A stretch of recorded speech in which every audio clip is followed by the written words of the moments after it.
Hey everyone, ready for another deep dive? This time we're taking a look at the world of presidential finances. You've sent us some fascinating material, an article about Megan Gorman's new book, All the President's Money, and a podcast interview she did, I think it was on American History Hit. Yeah, that's right. And what really caught my eye was, the personal side of things. It's not just about policies or economic trends, but like how these guys handled money on a personal level. It is a really interesting take, isn't it? We usually focus on their big decisions, the ones that affected the whole country. But their own relationship with money, that's not something we think about too often. Yeah, for sure. Yeah. It's easy to forget that these larger-than-life figures, they dealt with things like, budgeting and debt, maybe even some bad investments, just like the rest of us. Exactly. And by digging into those personal stories, we can get some real insight into their motivations, their values, even the pressures they might have been faced. Like that story Gorman shares about Michelle Obama. She was worried because Barack Obama, casually mentioned wanting peaches, but it was out of season. And then they got this huge bill. I mean, haven't we all been there? Those impulse purchases can really sneak up on you. Totally. Makes you realize that even in the White House, money matters can be pretty relatable. Absolutely. So Gorman uses those personal stories to show us these bigger trends in presidential finances, right?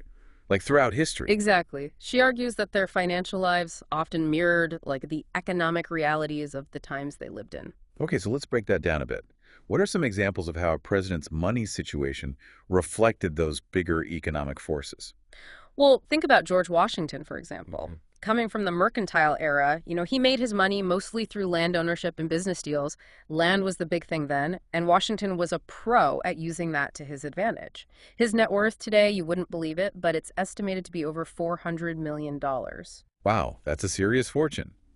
Talk about a founding father with some deep pockets. But then you have someone like Abraham Lincoln, right? His financial story was pretty different. Completely different. Lincoln, he came from very humble beginnings, actually struggled financially for a big part of his early life. His story is more about, a different economic era where moving up was possible, but definitely not guaranteed. It's interesting how his financial ups and downs seem to mirror the ups and downs of his time. He faced setbacks, but also showed he could adapt. He'd have been making some really smart investments in U.S. Treasury notes during the Civil War. I have to admit, I don't really know much about those. What were they and why was that a good move at the time?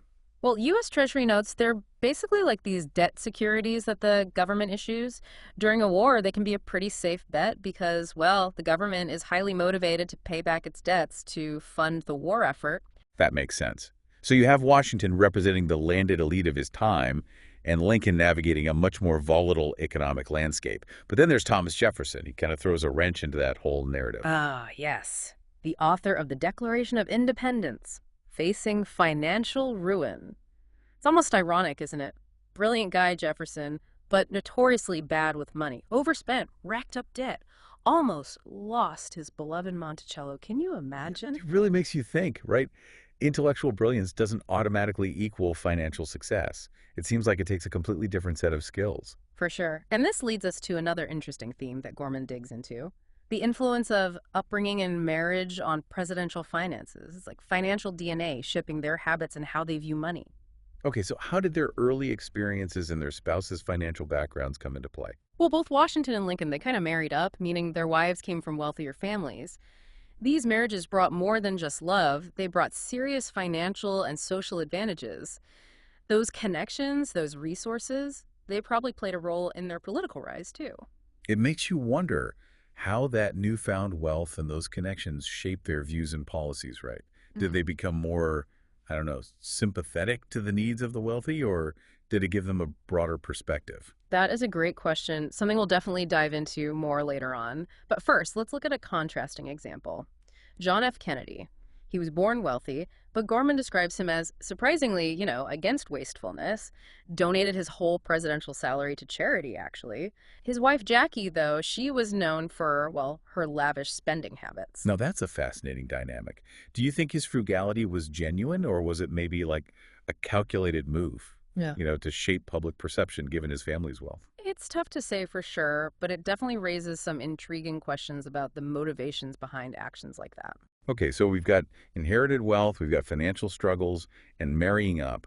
But what about the presidents who were risk takers? Gorman talks about a whole spectrum of risk tolerance in their financial lives. Do you think that carried over into their political decision-making? Without a doubt, their comfort levels with risk, whether calculated or impulsive, probably influenced everything, from policy decisions to how they handled foreign relations. Let's get into some examples. Who comes to mind? Take Eisenhower, for instance. Humble beginnings, but he learned strategic thinking, get this, through playing poker. Some people argue that this calculated approach to risk, it actually influenced his decisions as a military leader and as president. It's amazing how things that seem totally unrelated can actually shape how we make decisions, isn't it? It's like his poker face became his leadership style. Calm, calculated, always thinking a few steps ahead. Then you've got someone like Trump, right? He seems to have a high comfort level with risk. His business ventures, some successful, some not, really show that willingness to make big, bold moves. And on the flip side, you have Nixon. His attempt at an orange juice business, which didn't go so well, suggests a lower risk tolerance. It's interesting to think about how that early failure might have shaped his later financial anxieties, like Gorman talks about. She even mentions a story about Nixon using poker winnings to pay off his business debt. It's like his financial missteps followed him throughout his career, maybe influencing his decisions and even contributing to some of his more cautious tendencies. These examples really show that complex link between personal finances and how presidents make decisions.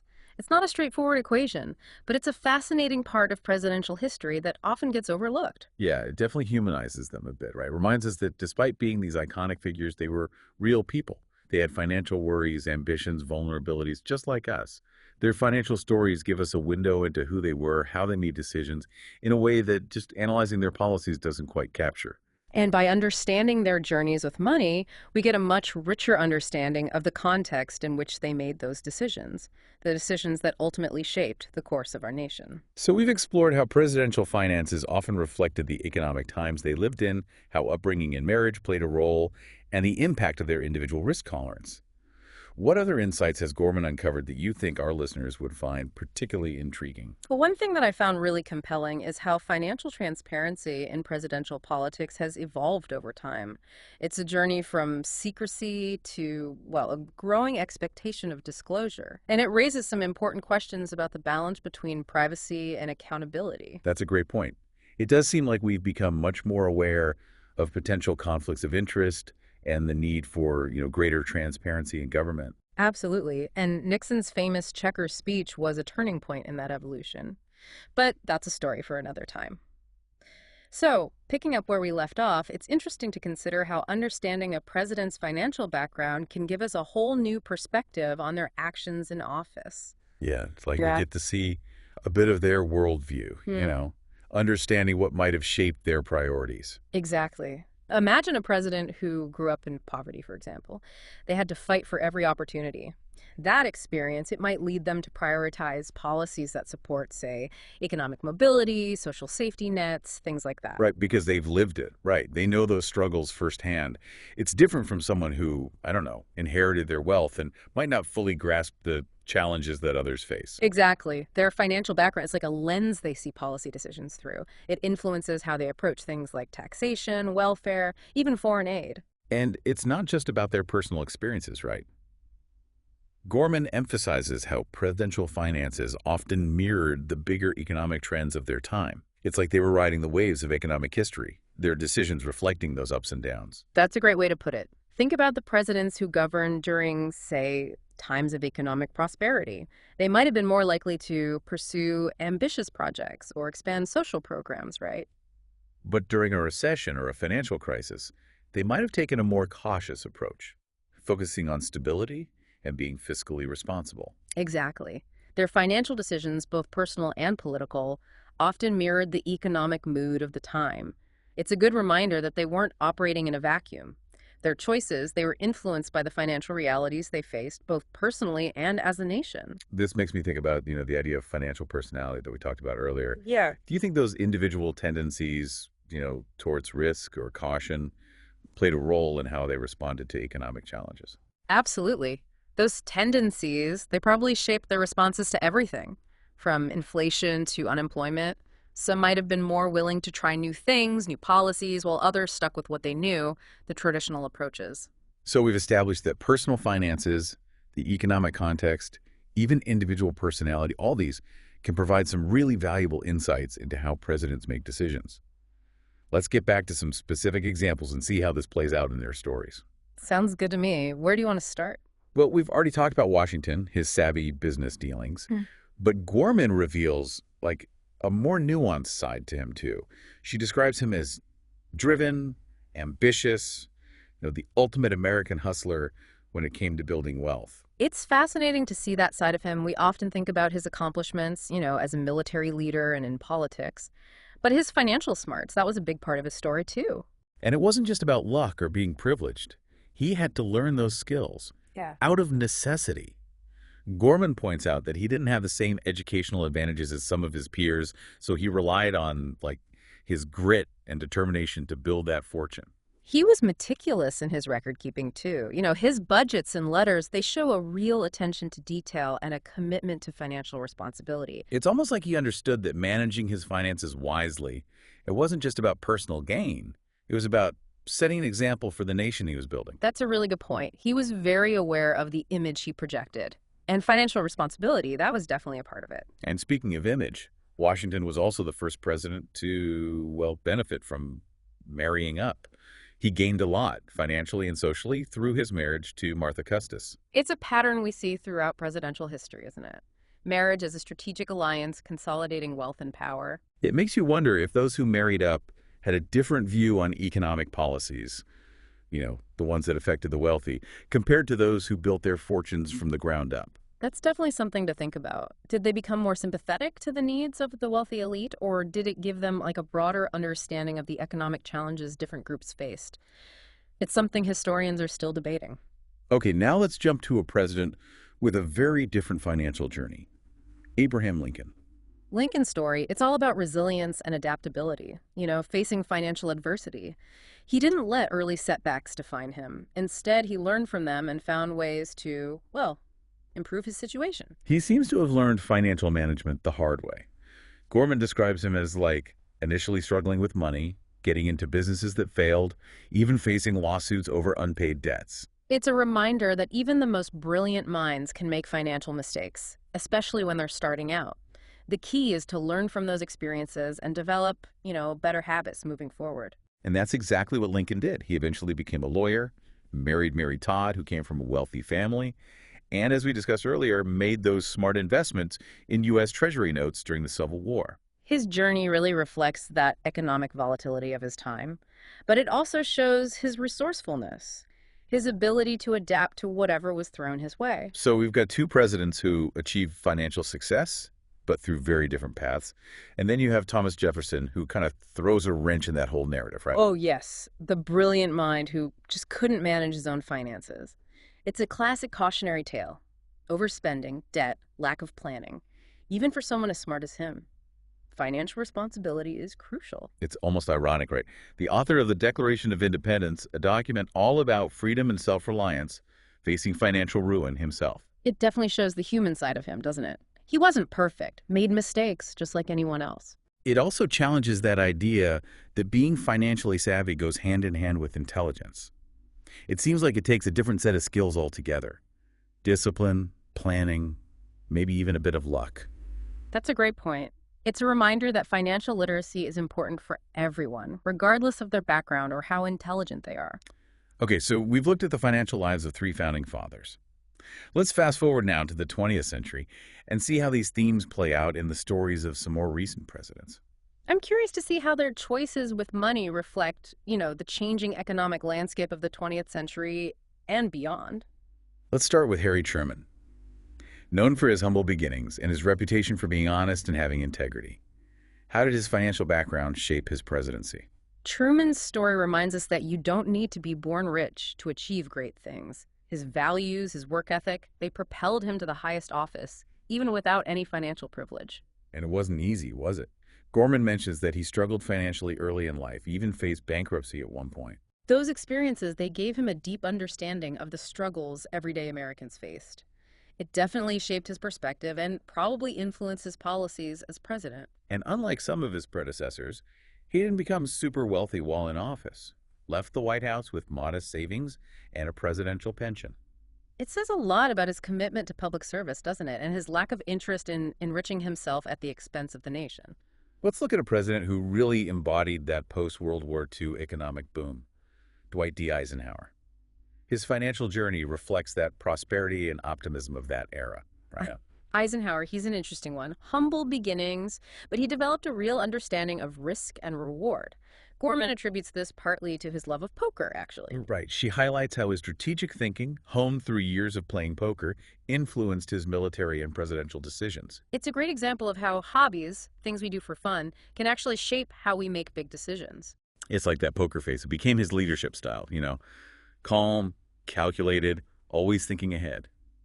And unlike some presidents who married into wealth, Eisenhower built his fortune over time through smart investments and careful planning. It shows his discipline and his financial savvy. So we've got Truman representing integrity and Eisenhower embodying strategic thinking. Now let's talk about JFK. He was born wealthy, but his relationship with money was, well, a little more complicated. Kennedy's story, it challenges that stereotype of the wealthy elite being, I don't know, out of touch. He was really aware of wastefulness. Remember, he even donated his whole presidential salary to charity. Makes you wonder, right? Were those actions motivated by pure altruism or maybe a desire to, counter that image of privilege that came with his family's wealth? It's tough to say for sure, but it brings up those questions about wealth, power, and public image, how they all intersect. It also highlights those financial dynamics within a marriage, even among the most powerful couples. His wife, Jackie, well, she was known for her lavish spending habits. Definitely. It reminds us that even within a family, you can have a whole range of financial values, different attitudes toward money. Now let's focus on Richard Nixon. His financial life was marked by both ambition and, as we've mentioned, a certain level of anxiety.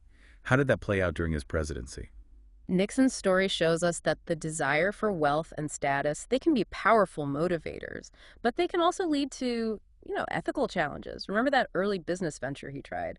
The orange juice company. Right, which, well, didn't work out. Left him with a lot of debt. Yeah. It does seem like those early financial missteps might have stuck with him, influencing his decisions and maybe even contributing to some of his more controversial actions. Gorman suggests those experiences, his early financial instability, might have fueled a desire for control, a fear of failure, which could explain some of his later choices. It's like his past struggles with money. They created this vulnerability that he was trying to overcompensate for. Interesting take. And of course, his presidency was ultimately overshadowed by Watergate, which involved financial impropriety, abuse of power, all that. It's a reminder that the pursuit of wealth and power, it can be a slippery slope. Ethical considerations, they should always guide our actions, especially for those in positions of public trust. Absolutely. A cautionary tale that highlights the importance of transparency and accountability for those in power. So moving on to Ronald Reagan, whose financial journey reflects that entrepreneurial spirit of the late 20th century. He brought a unique perspective to the presidency, going from a successful acting career to a political one. Reagan's story reminds us that success in one area, it can often translate to success in others, especially when the skills needed are similar. His charisma, his communication skills, that ability to connect with people, those served him well in both Hollywood and Washington. And his economic policies, often called Reaganomics, reflected his belief in free markets, limited government, and using tax cuts to, stimulate economic growth. His policies were definitely controversial, but they had a major impact on the American economy, led to a period of sustained growth and prosperity. However, they also sparked a lot of debate about, well, the impact on income inequality, the role of government in addressing social issues, things like that. That's a debate that's still going on today, isn't it? The balance between economic growth and social equity, it's complex. Reagan's presidency reminds us of the challenges and the trade-offs involved. Now let's look at George H.W. Bush. His financial background was really tied to his family's legacy. He came from a wealthy family, very connected politically, which definitely shaped his opportunities and how he viewed the world. Bush's story really highlights how much family background can influence someone's path. It can provide access to resources, networks, opportunities that others might not have. And in his case, his family had been involved in both finance and politics for a long time. His father, a successful businessman, later a senator, that upbringing probably instilled in him that sense of duty, that belief in public service. It's a lineage that can be both impressive and, well, maybe a bit daunting. A source of privilege, for sure, but also pressure. It shapes your expectations and aspirations. And Bush's financial success was definitely connected to his family's connections. He built a successful career in the oil industry, using those family ties to secure some lucrative deals. It's a reminder that success is often a combination of things: talent, hard work, and opportunity. And those opportunities, they're not always available to everyone equally. It's important to note, though, that he also faced financial challenges. He had some setbacks in the oil industry and had to rebuild his fortune. It shows that even those from privileged backgrounds, they're not immune to risk or setbacks. The business world, finance, it's unpredictable.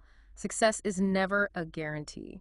Now, let's move on to Bill Clinton, who came from a much humbler background. His financial journey reflects, the rise of the information age, how important education and technology became in the global economy. Clinton's story is fascinating. He came from a working class family and achieved success through hard work, determination, and a belief in the power of education. His intelligence, his ability to connect with people from all walks of life, that helped him rise to the top of the political world. It's a reminder that where you come from, it doesn't have to determine where you end up. And his economic policies. They reflected those changes happening in the global economy. He embraced free trade, invested in technology, and focused on creating a more competitive workforce. His policies were credited with, bringing in a period of economic prosperity and technological innovation. But they also caused debate about the impact of globalization, on American jobs and wages. It's a debate that continues to this day, right?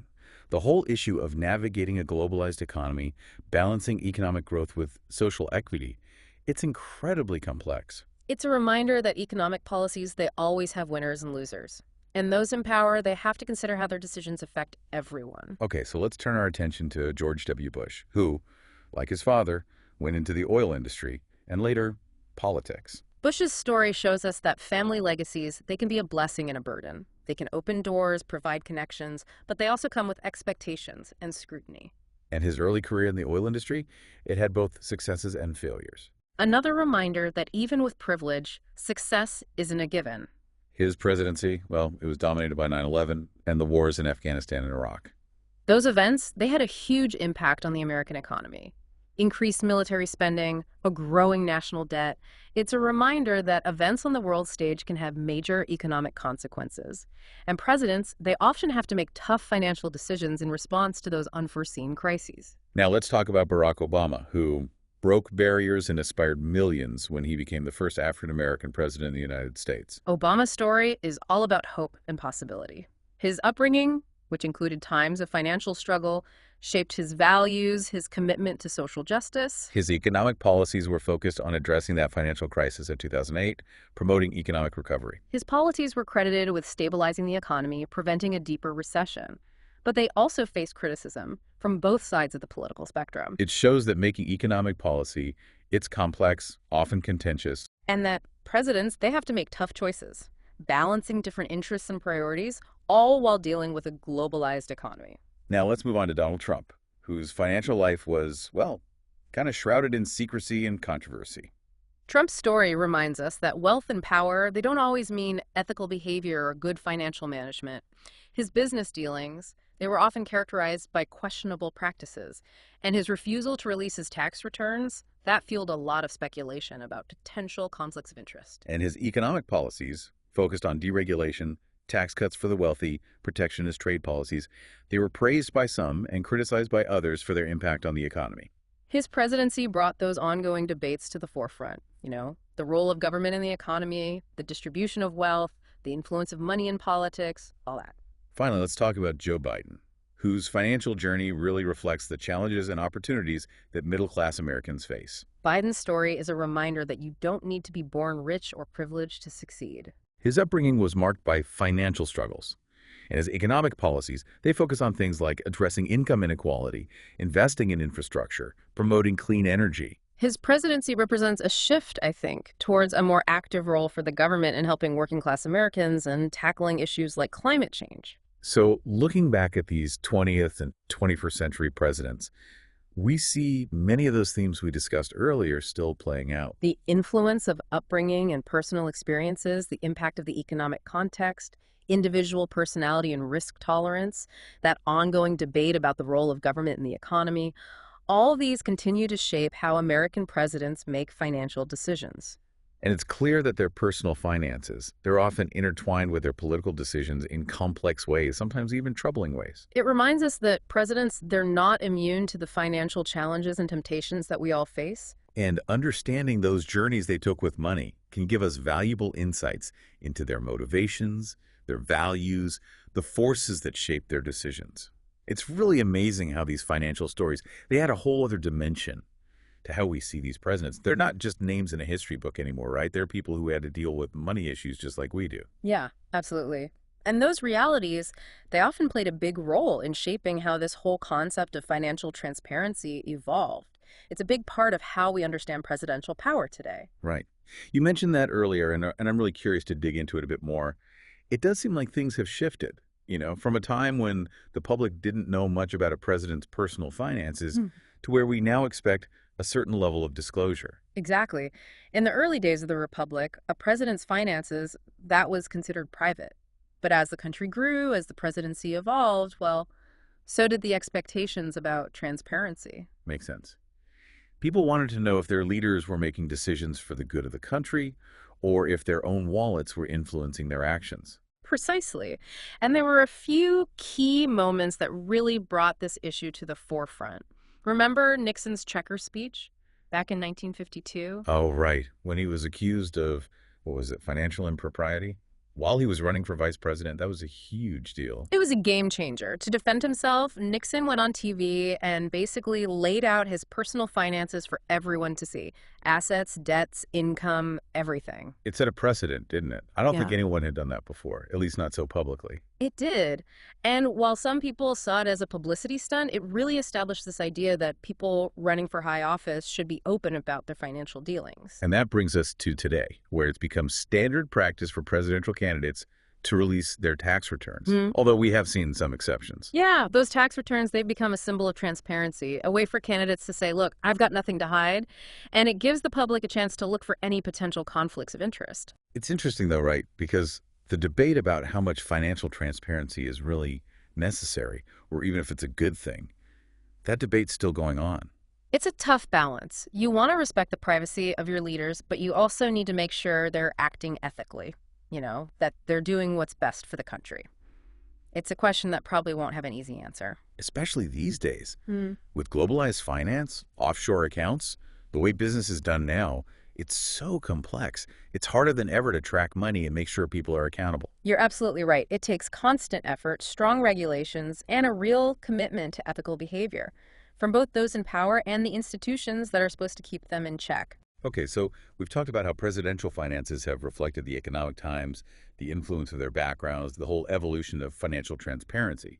As we wrap up this deep dive, I'm curious what you think about something Gorman said in that podcast interview. She asked, how might the financial pressures and opportunities facing presidents today in our world, so complex, how might those things influence the decisions they make on our behalf?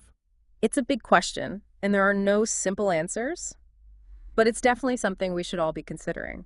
The challenges presidents face now are immense. A globalized economy, technology changing so fast, climate change, geopolitical tensions, things that would have been unthinkable not that long ago. And those challenges, they create incredible financial pressure. They're making decisions about, allocating resources, managing the national debt, dealing with economic crises, all while trying to navigate all these competing interests, both here and around the world. It's a high-stakes game, for sure. And their choices about money, influenced by their own experiences and the pressures they're under, those choices can have a huge impact on all of us. Macy realized that understanding presidential finances, it's not just about history. It's about understanding the forces that shape the decisions that affect our lives. Exactly. It's about being informed citizens, having those important conversations about economic policy, and holding our leaders accountable for the choices they make. So, to wrap things up, I want to leave our listeners with a few key things to remember. Go for it. First, presidents. They're not just figures from the past. They're people who've dealt with money issues, just like we do. Understanding their financial stories, it gives us a glimpse into their motivations, their values, the challenges they face. Absolutely. And second, their financial lives, they often mirrored what was happening in the economy at the time. It shows that connection between our own personal finances and the bigger economic picture. And third, that whole idea of financial transparency, it's changed a lot over time. It shows how much we demand accountability now and how we recognize that potential for conflicts of interest. And as our world keeps getting more complex, those challenges of transparency and ethical decision-making in government, they're only going to become more important. This has been a really incredible journey. We've uncovered some hidden stories, explored that complicated relationship between money, power, and decision-making. And I think we've gained a new appreciation for, the human side of presidential history. And hopefully it's made people curious, encouraged them to keep learning about this fascinating topic. Thanks for joining us on this deep dive into the world of presidential finances.